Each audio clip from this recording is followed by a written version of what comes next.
number 7 is going to be one of those where I'm going to say, don't need to worry too much about it. Okay? So number 7, as she said here with this, it's representing a cone. And on this cone, it's not exactly a nice standing tall cone. It's one that's meant to be just a little bit, got a lean to it. It's oblique.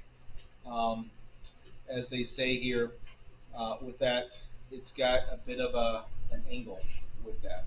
No, sorry, I rephrase that. No, it's standing tall. The way that it's phrased, it's got an angle. It doesn't have the height. Dave will shut up. Okay, so 1/3 area of the base times the height. It's a good one again to practice off on, but I probably won't bring that into you next Wednesday. Okay, so we got the base 1/3 pi r squared, and where am I getting everything out from? Well, first off is the diameter on. Okay, so the diameter of that base of that circle is 6 feet. So there's my first off my radius coming. That's fairly straightforward there. Pi r squared. There's that 9 pi coming from. And then the next thing is, where's my height coming from? Okay. This is a nice one I like to bring in because it reinforces our trig that we had worked through. I didn't really have an opportunity to bring that in with our circle stuff, but it does have opportunities to come in here. So as I stand at, again, in that right angle, as we saw yesterday with the pyramids, and we have that also happen with cones. And all those pyramids and cones, we have right angles always hiding inside of there with the what? With the height, with that radius, and then shooting up off to the side there, utilizing like that slant height we talked about. So as we stand at that angle of 65 degrees, we got that radius representing a side, in this case a leg. So let me bring that back up here. There's my right angle, perpendicular to the ground. There's that leg, so standing at 65, what does that 3 represent? Opposite, adjacent, hypotenuse. That is my adjacent. 65 to H, opposite, adjacent, hypotenuse. That is my opposite. And there is my, whatchamacallit? There is my tangent. That's correct. It's been a little bit, but there's our tangent. So that's why I have off to the side there. Tangent of 65 equals opposite over adjacent.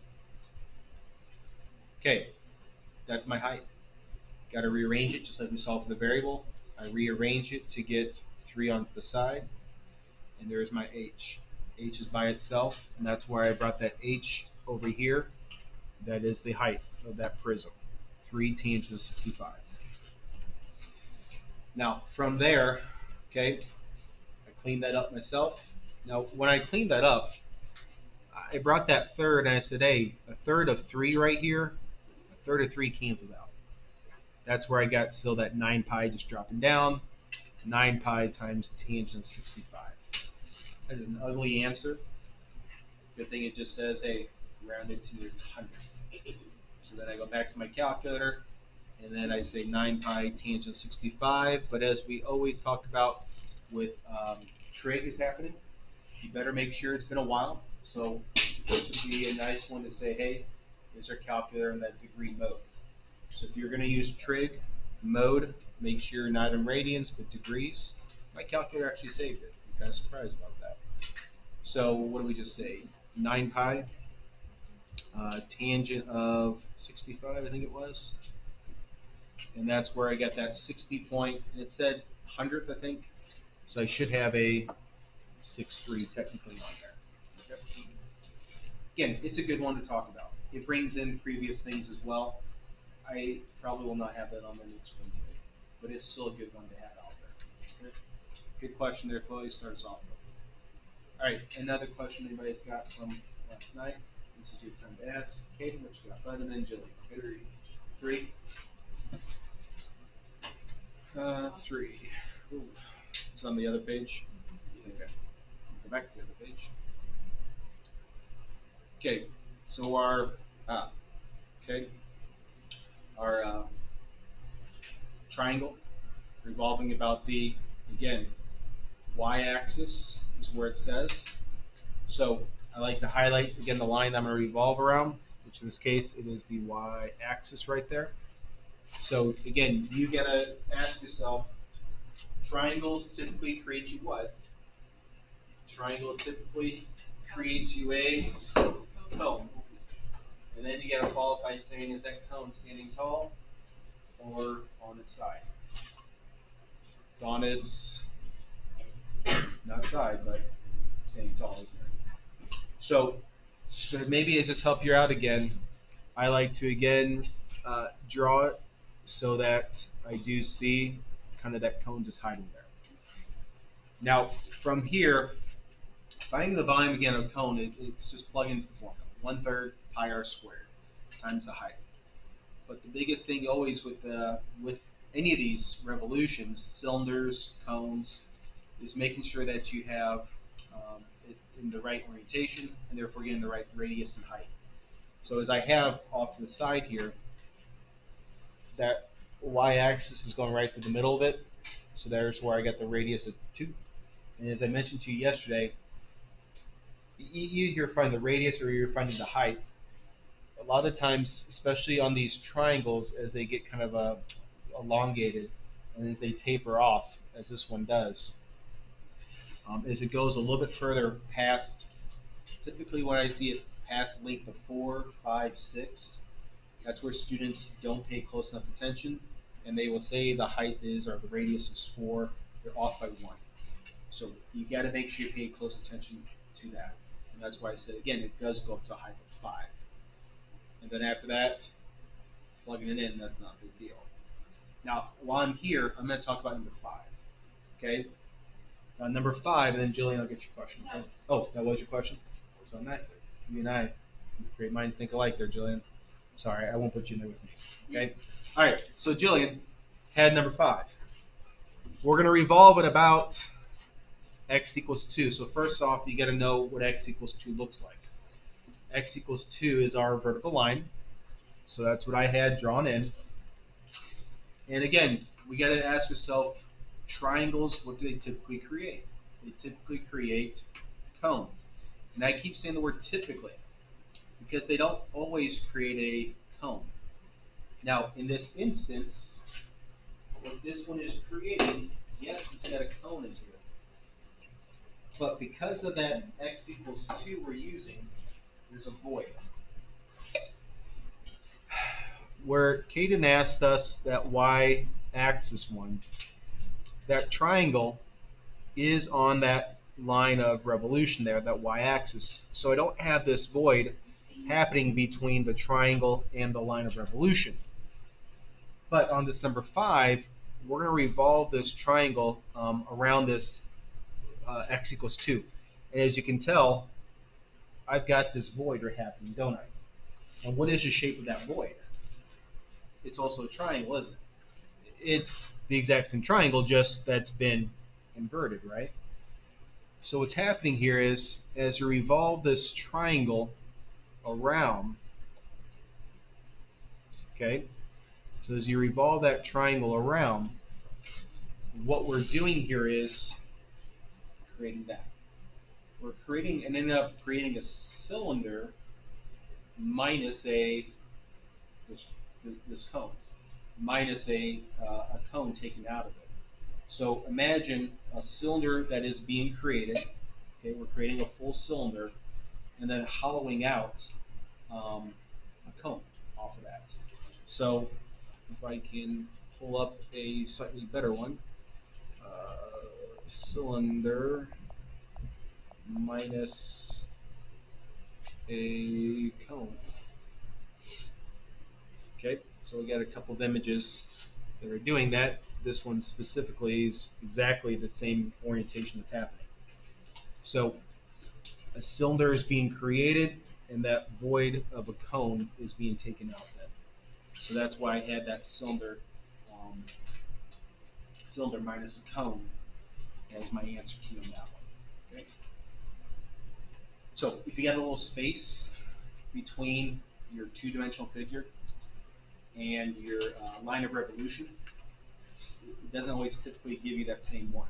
You get a slight variation on it, and that's why I keep saying typically. Okay. Good question. Jillian? Um, it's two views. Okay. So those are working backwards, aren't they?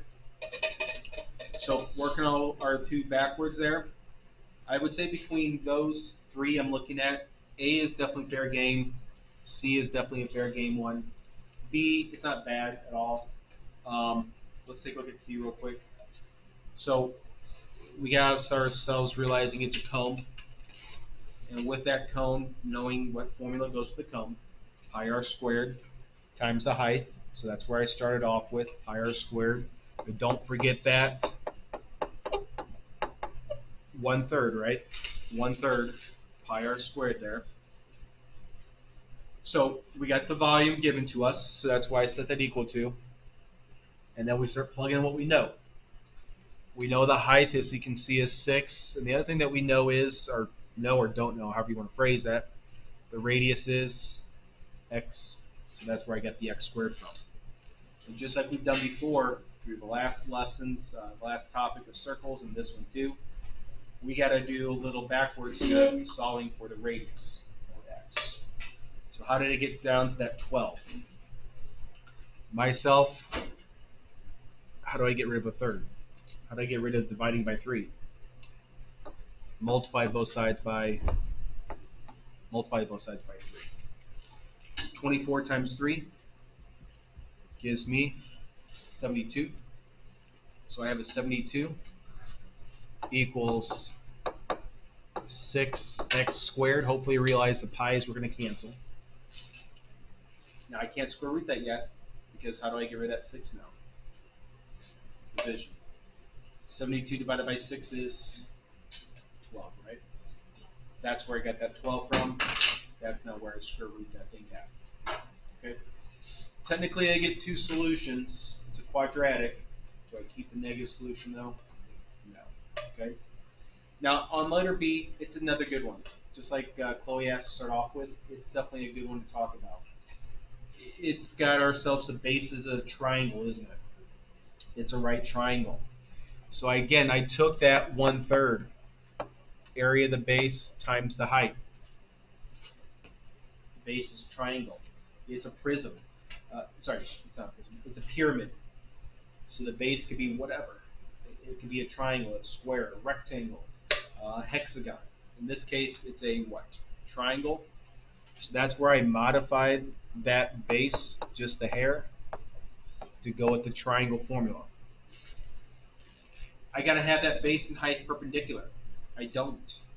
9's perpendicular to x. I don't know what the x is. So it would be nice, I don't. So that's where I plugged it in as x, and I said, okay, a third for the triangle now is 1/2, 9 times x, times the height of that pyramid. So how did I get that 6? All right, I got to clean this right side up a bit. 1/3 and 1/2. Isn't that just 1/6? That just cleans up to be 1/6. And what's 9 times 14 clean up to be? 126x. So I just cleaned up some multiplication. And then I multiplied by 6. Just like I multiplied by 3 right here, I multiplied both sides by 6.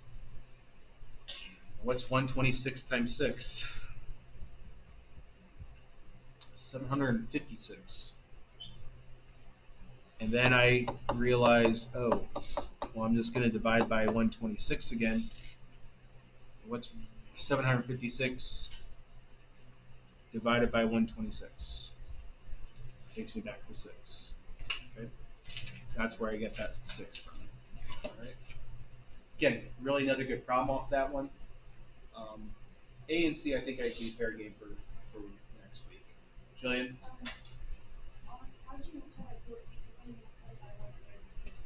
I took the 1/3 and multiplied it with a half. I took my two fractions and I multiplied those together. That's where I get that 1/6 from. Okay. One more time. I think do it every time. No, I don't have to. In that case, I would have to worry. I would distribute if I had like a plus in there, like with my binomials we've done with factoring and all that. But here, this is just a whole bunch of multiplication together. I can just pick up things and rearrange things. If you remember way back when, you had your associative property, the commutative property. That's your commutative property. You can just move things around because it's all just being multiplied together. Okay. All right, get your names on it, throw in the basket, get out those notes, and let's do this, Eva. Don't be too excited there, Eva. I know, I can sense it. That's okay. I do have a surprise for you today, though. All right, let's do this. So a sphere is an extension off of the circle definition. The only difference is with the sphere, we're going to take it and add in that word of space, because that word of space implies that we're going all around in 3 dimensions. That creates us that then sphere in 3 dimensions and space. So with a sphere, just as with a circle, we got to have a center, and then we got to have a length. We got to have a radius, and then once we know what that length is, to make that size of the sphere, we're good to go. Now, with that segment where it has one endpoint at the center and the other endpoint on the sphere, what is that representing? That is our good old radius. Again, similar definition to what we've been working with. And if we know something that goes through the center with both endpoints on the sphere, what do we have? We get ourselves a diameter. Okay? So, the thing that drives everything here today then is going to be that volume, that formula for volume of the sphere. Again, you'll have that formula sheet.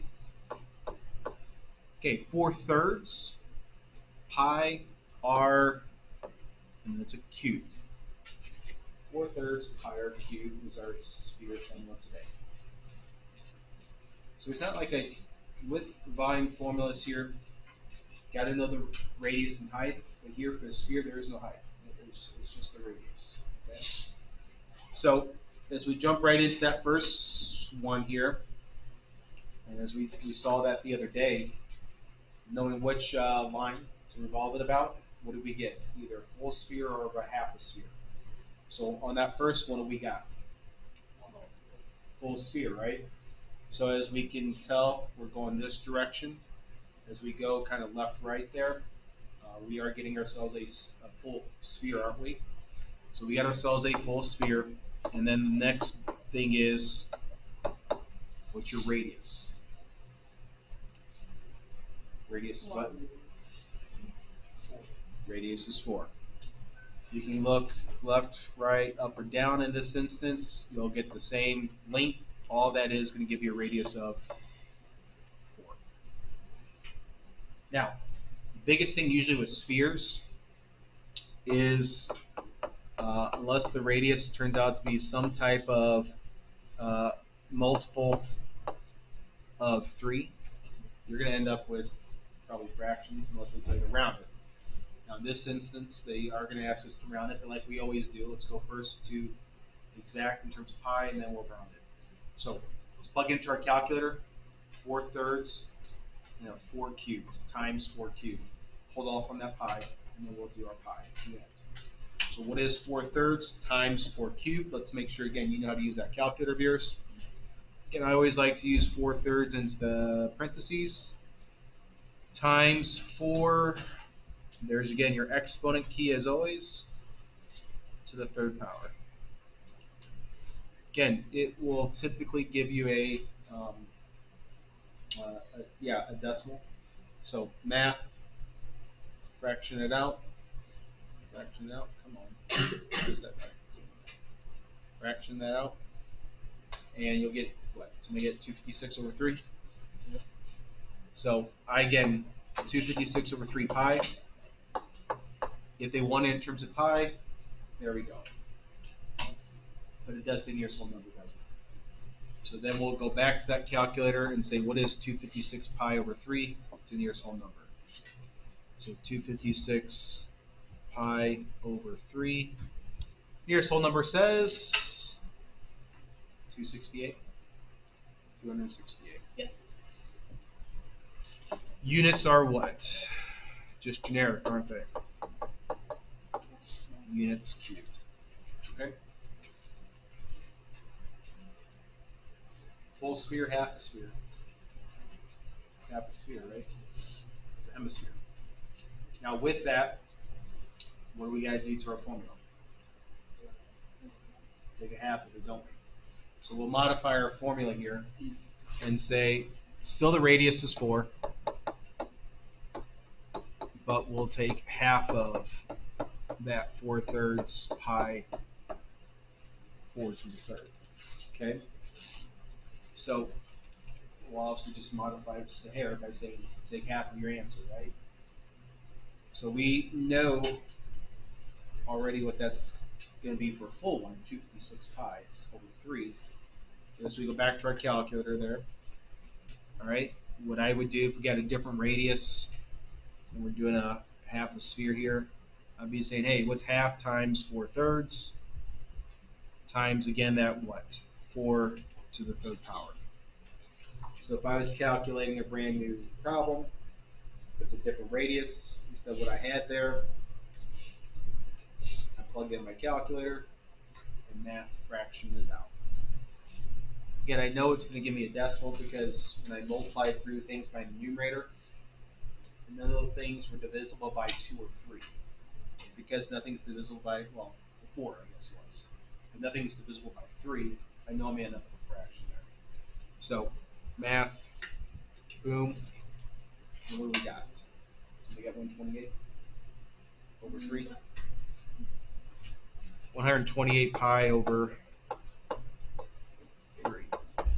One more time, it says nearest whole number, I think. So what is 128 pi over 3? 128, what did I say, pi over 3. So make it 134, which makes sense. That appears to be right about half of what we found just a few minutes ago. Okay. We've been doing a lot of work it backwards. It's good algebra skills. So let's take number 2. Let's take it backwards. Okay. I got you the volume. Find me the diameter. If I want the diameter, what am I going to do first, though? Everything goes back to the radius first. So right, listen. I'm going to go find that. I'm going to go find that radius and then double it out. So again, using the correct formula, we got a lot of formulas we've used, especially the second semester, from areas now to volume. So 288 pi equals 4/3 pi. Don't know the radius, so we'll leave that as r cubed, right? Alrighty. What are we going to do first to get that r by itself? Multiply by the reciprocal, suggested Julian. We know those pi's are going to cancel out, but we got to get rid of that 4/3 first. And just as we did on the homework a few minutes ago, I'm going to get rid of that 3, that division of 3, and then I'll divide by 4. But by doing that, as Julian said, that's just by multiplying by the reciprocal. 3's cancel, 4's cancel. Yep, it does it for us. The pi's, we already knew we're going to cancel out. And what is 3/4 of 288? Okay, 3/4 of 288. So we get 216. Makes sense. 3/4 of 216. Should still leave quite a bit of 288 there. All right, we talked about this again the other day. We're taking the cube root, not the square root, but the cube root. Now, we're asking the calculator what number times itself 3 times gives you that. Not an obvious one. You don't know your perfect cubes probably as well as your square roots, your perfect squares. So let's go back to that calculator. And cube root's not on your on your keypad. So math, option what? 4. And then cube root 260. And I heard it was 6. 6 times 6 times 6. 36 times 6 gives me 216. So my answer is not 6. It's 12. Because what did they want?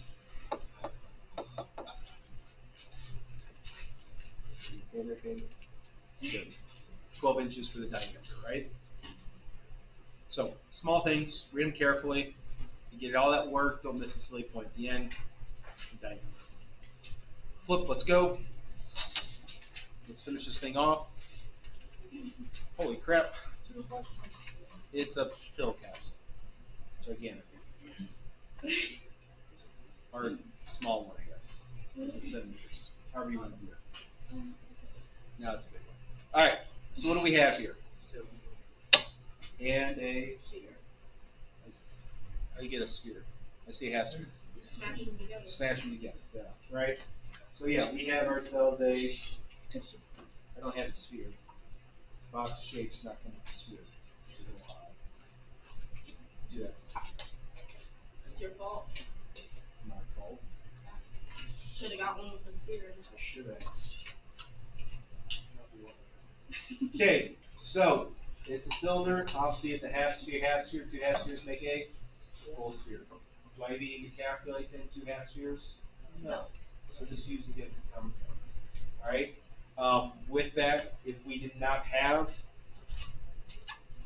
that bottom half sphere on there, then as we break up this composite figure, we would need to use a volume of a half sphere, hemisphere, plus a cylinder, right? But as you guys pointed out, we're good to go.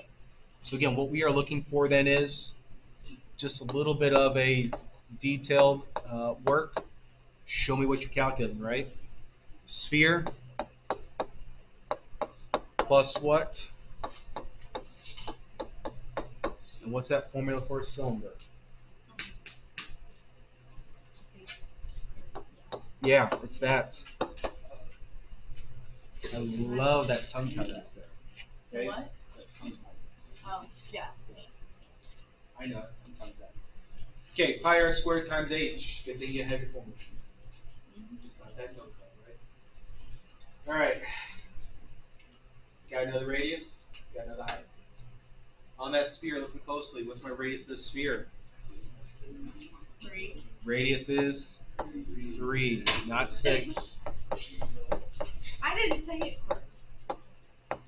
Okay, go give me that sphere.